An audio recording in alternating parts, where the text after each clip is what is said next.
Chapter 1, Cellular and Molecular Biology of Aqueous Hemodynamics, from Shields' Textbook of Glaucoma, 6th edition, page number 11. Molecular mechanisms and regulation of aqueous humor production. Now, why we should learn this? Because aqueous humor, it is the fluid that is vital to the health of the human eye, and its inflow outflow is affected in various disorders. So, to treat disorders, to understand the pathophysiology process, we have to understand the molecular mechanism and regulation of aqueous humor production. Aqueous humor is a dynamic intraocular fluid that is vital to the health of the eye. The precise localization of aqueous humor production appears to be in the anterior portion of the pars plicatum along the tips or crests of the ciliary processes. This region has increased basal and lateral interdigitations, mitochondria, and rough endoplasmic reticulum in the non-pigmented ciliary epithelium. More numerous fenestrations in the capillary endothelium, a thinner layer of ciliary stroma, and an increase in cell organelles and gap junctions between pigmented and non-pigmented epithelium. Aqueous humor is derived from plasma within the capillary network of the ciliary processes. The circulating aqueous humor enters the posterior chamber and flows around the lens, and through the pupil it enters into the anterior chamber. Within the anterior chamber, a temperature gradient cooler towards the cornea creates a convection flow pattern, which may occasionally be visualized clinically when a patient has inflammation with circulating inflammatory cells. Initially, to reach the posterior chamber, the various constituents of aqueous humor must traverse the three tissue components of the ciliary processes, that is, the capillary wall, stroma, and epithelial bilayer. The principal barrier to transport across these tissues is the cell membrane and related junctional complexes of the non-pigmented epithelial layer, and substances appear to pass through this structure by the following processes. A. Diffusion. Lipid-soluble substances are transported through the lipid portions of the membrane proportional to a concentration gradient across the membrane. B. Ultrafiltration. Water and water-soluble substances, limited by size and charge, flow through theoretical micropores in the protein of the cell membranes in response to an osmotic gradient or hydrostatic pressure. Or C. Secretion. Substances of larger size or greater charge are actively transported across the cell membrane. The latter process is mediated by transporters, which are proteins in the membrane, and requires the expenditure of energy generated by adenosine triphosphate ATP hydrolysis. So these two paragraphs can be summarized as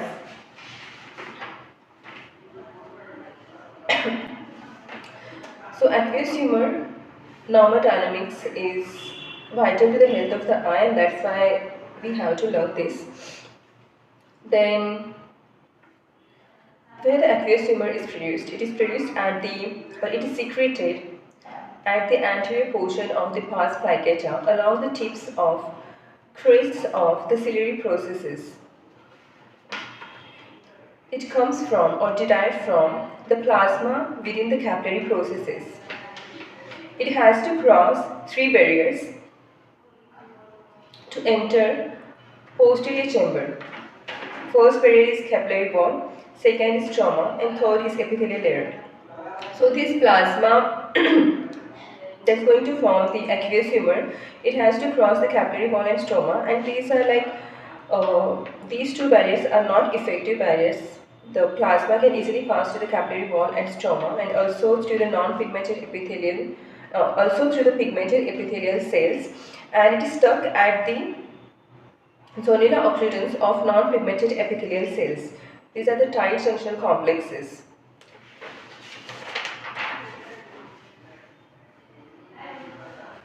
Aqueous humor formation, it includes three processes: diffusion, ultrafiltration and secretion. We have learned in the first year of MBBS these processes. So what is diffusion? Diffusion takes place along the concentration gradient and it occurs for lipid soluble substances occurs across the cell membrane, which is made up of lipids and proteins. Now ultrafiltration. Ultrafiltration, it occurs along the osmotic gradient, that is along the hydrostatic pressure. Water and water-soluble substances through protein micropores of a cell membrane, and it is limited by size and charge. Now secretion. Secretion, this process takes place against the concentration gradient and it is for larger size and greater charge molecules. It requires the ATP, that's energy, and it derives the energy from the hydrolysis of adenosine triphosphate molecules. Now how the aqueous humor flows. It is formed at the tips of or crests of the ciliary processes, that is the pars pagina portion of the ciliary body. Then it enters the posterior chamber. From there, it circulates around the pupil, circulates around the lens. Then it enters the pupil. Through the pupil, it enters the anterior chamber, and then its outflow is through conventional and unconventional, non-conventional pathway. The conventional pathway is through the trabecular meshwork, Schlemm's canal, then collective channels 25 to 35, and those channels which are 8 in number, which are also called as aqueous vein, they directly drain into the epicellary venous plexuses. So these collective channels, they drain into deep intra-epicellary venous plexuses and thence into the anterior ciliary veins. The unconventional pathway, it is through the uveoscleral vein. So it's also called as uveoscleral pathway or uveovitreal pathway.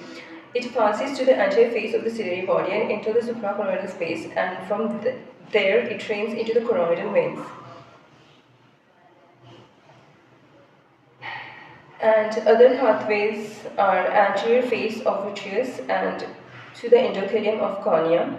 But these two pathways, the conventional pathway accounts for 90% of the drainage of the aqueous humor. Unconventional or non-conventional pathway accounts for, or uveoscleral or uveovitreal accounts for around 10%, and rest to our their contribution is very negligible to the aqueous outflow. But these two pathways, and along with the uveoscleral pathway or uveovitreal pathway, they play an important role in pathophysiological processes where the aqueous humor production is high or the intraocular pressure is high.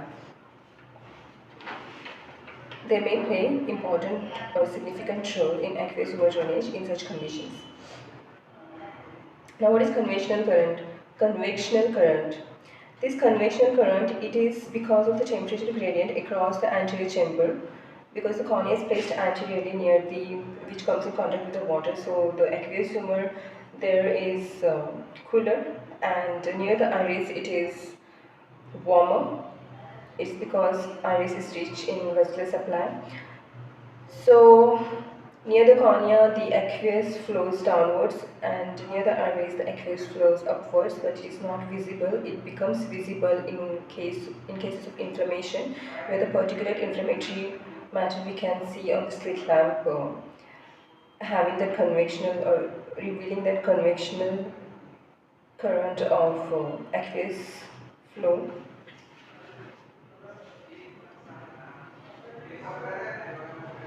Okay.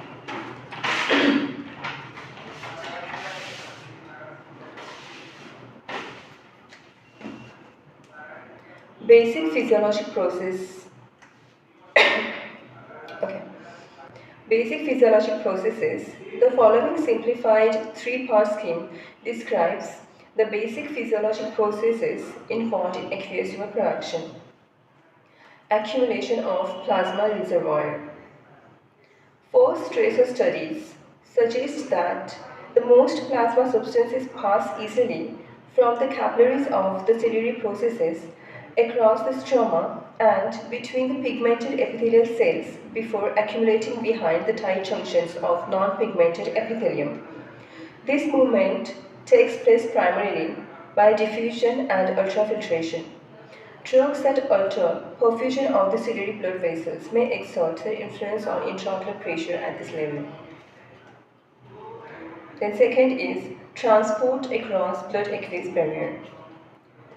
Second, as mentioned previously, active secretion is a major contributor to aqueous humor formation. This active transport takes place through selective transcellular movement of certain cations, anions, and other substances across the blood-aqueous barrier formed by the tight junctions between the non-pigmented epithelium.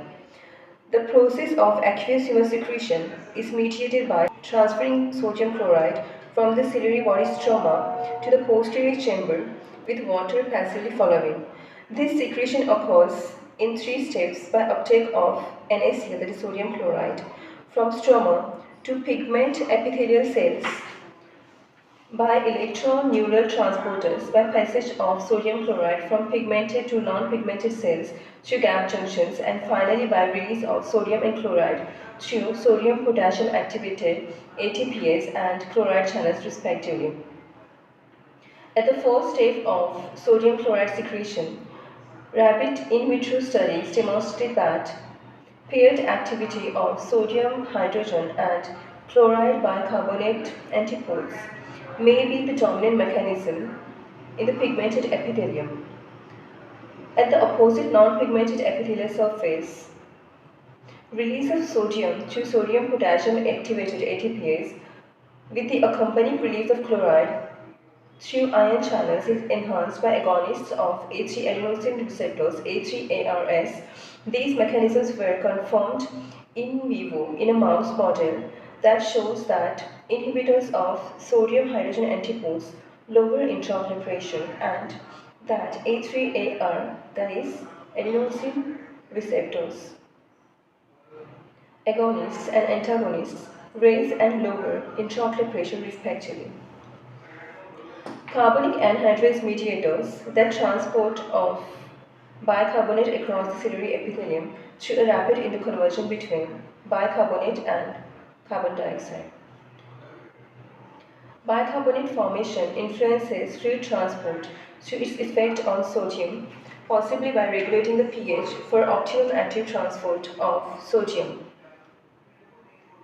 Other transported substances see function and composition of aqueous humor include ascorbic acid, which is secreted against a large concentration gradient by the sodium-dependent vitamin C transporter 2, or SVCT2, and certain amino acids which are secreted by at least 3 carriers. Now these 3 processes can be summarized as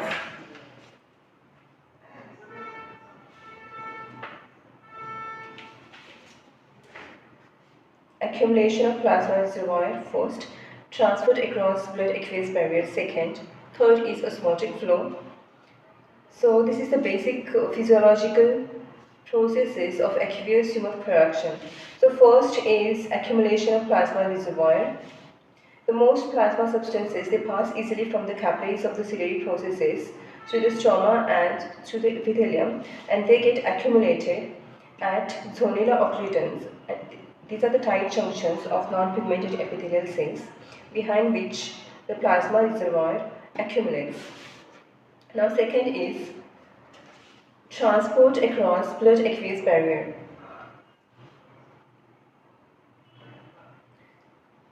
So there is active transport of sodium chloride here at this place using sodium potassium ATPase pump from non-pigmented epithelium into the posterior chamber, and these ions, they flow from pigmented epithelium to non-pigmented epithelium through the gap junctions. Now the active transport of ascorbic acid, it takes place by sodium-dependent vitamin C transporter, and certain amino acids also are actively transported into the posterior chamber, and for that there are 3 carriers in the cell membrane. So actively transported substances are across the non-pigmented epithelial cells: sodium chloride, ascorbic acid, certain amino acids. Now osmotic flow, third process is osmotic flow. It occurs along the hydrostatic pressure or osmotic gradient. So this is the water flow, and it results from the active transport of these substances sodium chloride, amino acids and ascorbic acid, etc. So this process is called as ultrafiltration, and also there is a diffusion along the concentration gradient, and water transport or water ultrafiltration occurs through these protein channels, which are known as aquaporin 1 and aquaporin 4 channels across non-pigmented epithelium. So these non-pigmented epithelial cells, they express these cell membranes, they express these channels. But mutations in these channels, they don't have any effect on intraocular pressure.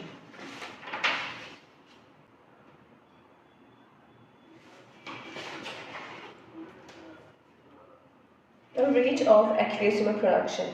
The turnover of aqueous humor within the anterior chamber is estimated to be approximately 1% to 1.5% of the anterior chamber volume per minute. The rate at which aqueous humor is formed in flow is measured in microliters per minute. By using the technique of scanning ocular fluorophotometry in more than 5 and 9 healthy persons, the mean standard deviation rate of aqueous humor flow between 8 am and noon was 3 plus minus 0.8 microliter per minute. The normal range, that is 95% of the sample, was 1.5 to 4.5 microliter per minute and showed a Gaussian distribution of flow rates.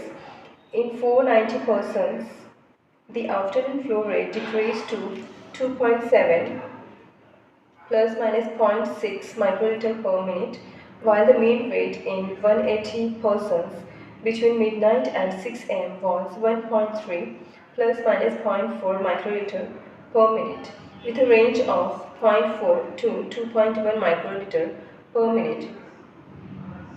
A later study showed that individuals show concordance in aqueous humor flow, whereby those individuals who show a high aqueous flow in the morning also show a lower but relatively higher flow at night.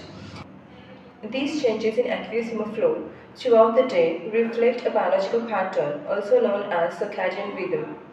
But the changes in this flow cannot account alone for the circadian pattern in intraocular pressure. See modified Goldman equation in chapter 3, 37. So according to certain standard studies, we can say in the daytime from morning to afternoon, the rate of aqueous flow is 3 plus minus 0.8 microliter per minute. Average range is 1.5 to 4.5 microliter per minute. In the afternoon, it decreases to 2.7 plus minus 0.6 microliter per minute. And according to another study, in the midnight to 6 am, it is further decreased to 1.3 plus minus 0.4 microliter per minute. Average range is 0.4 to 2.1 microliter per minute. So we can say that from morning to midnight, the rate of aqueous inflow, it decreases. Turnover rate of aqueous humor is 1 to 1.5% of the anterior chamber volume per minute. Inflow is measured in microliter per minute, and measurement of the aqueous humor flow is by scanning ocular fluorophotometry. Circadian rhythm pattern of aqueous humor flow is highest in the morning, but alone it cannot account for the circadian or diurnal variation pattern of intraocular pressure.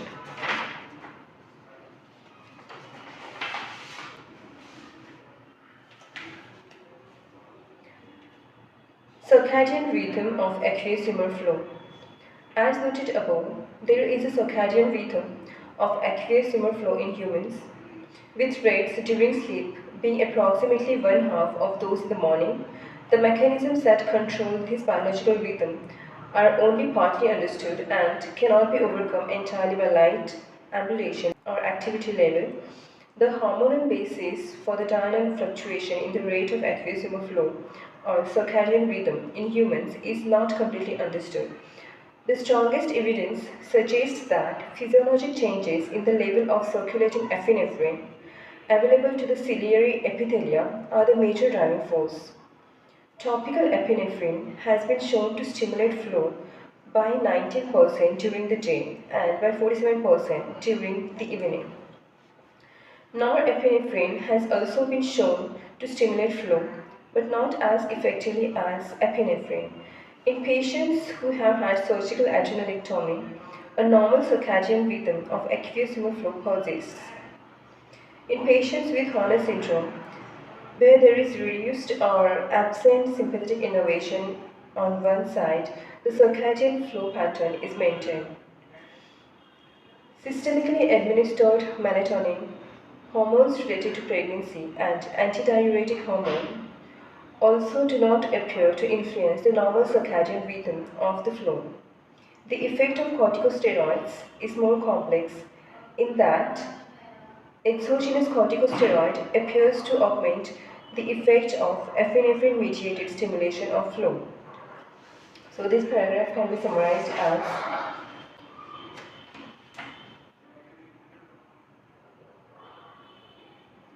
the aqueous flow, it is high in the morning and is lowest in the midnight. The reason that is not completely understood. The major driving force is thought to be circulating epinephrine available to ciliary epithelium according to certain studies with strong evidence, they say. But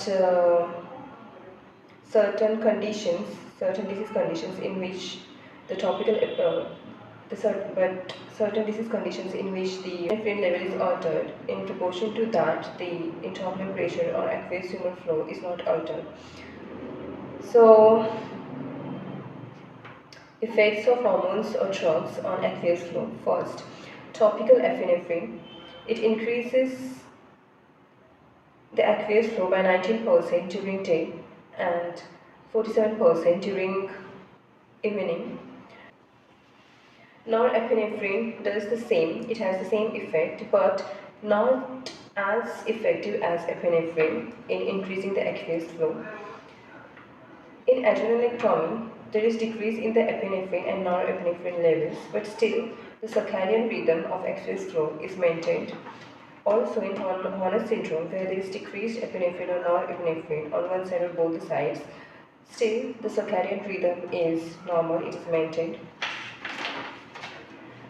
Certain hormones like antidiuretic hormone, pregnancy hormones, systemically administered melatonin, they don't appear to influence the normal circadian rhythm of the aqueous flow. Effect of corticosteroids, it is complex. Exogenous steroids appear to augment the effect of epinephrine-mediated stimulation of the flow.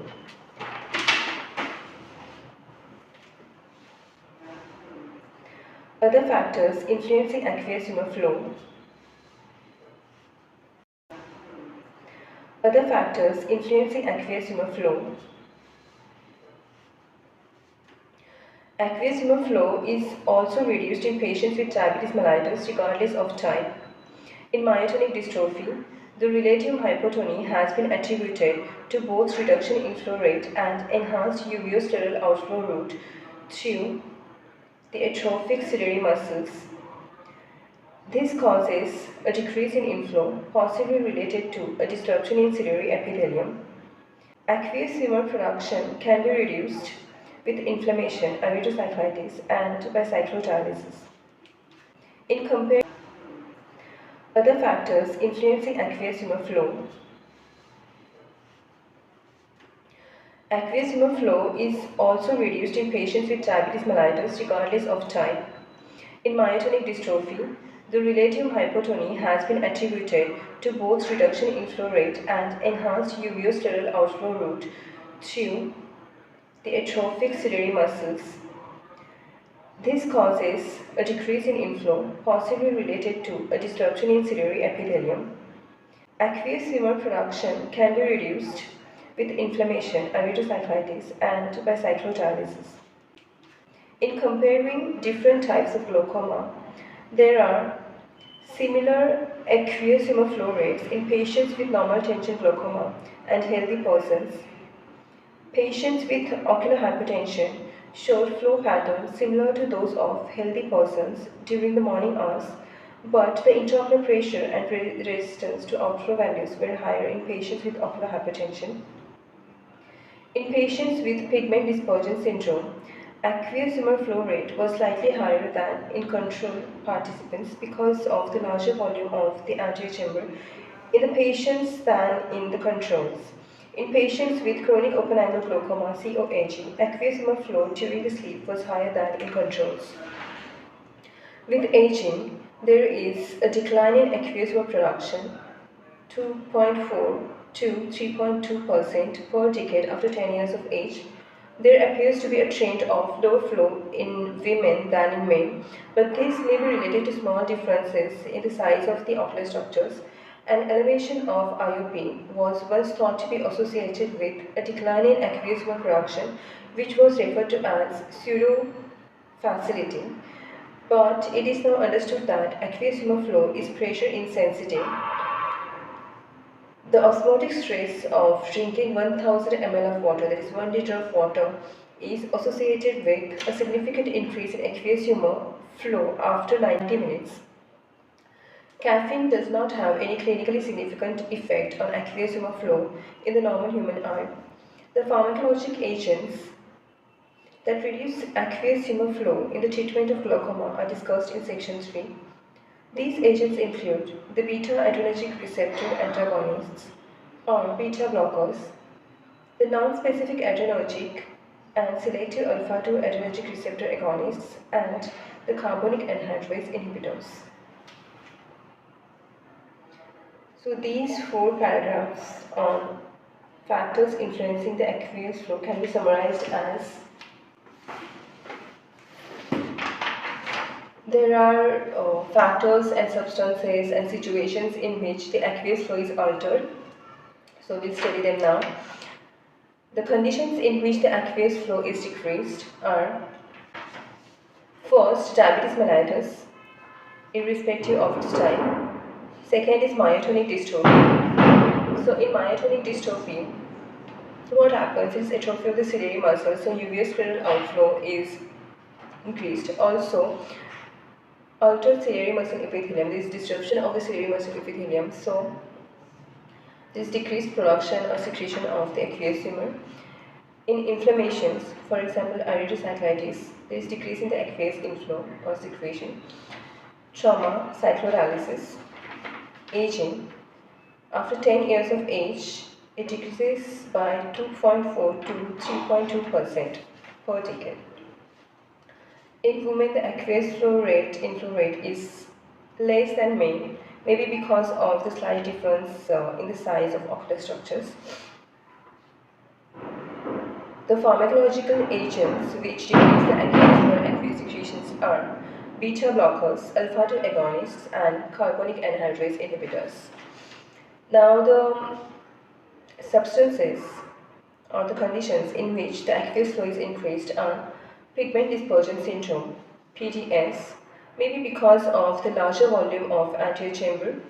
COAG, that is chronic open angle glaucoma, at night time during sleep there is increased aqueous flow.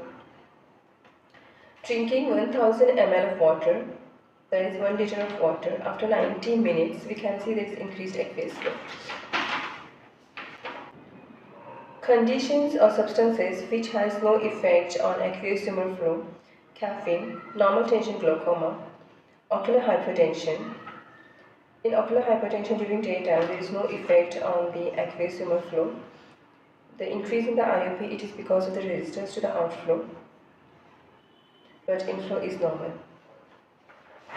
So that was all about the aqueous humor formation at the molecular level and its circadian rhythm and the factors influencing the aqueous humor inflow. Thank you.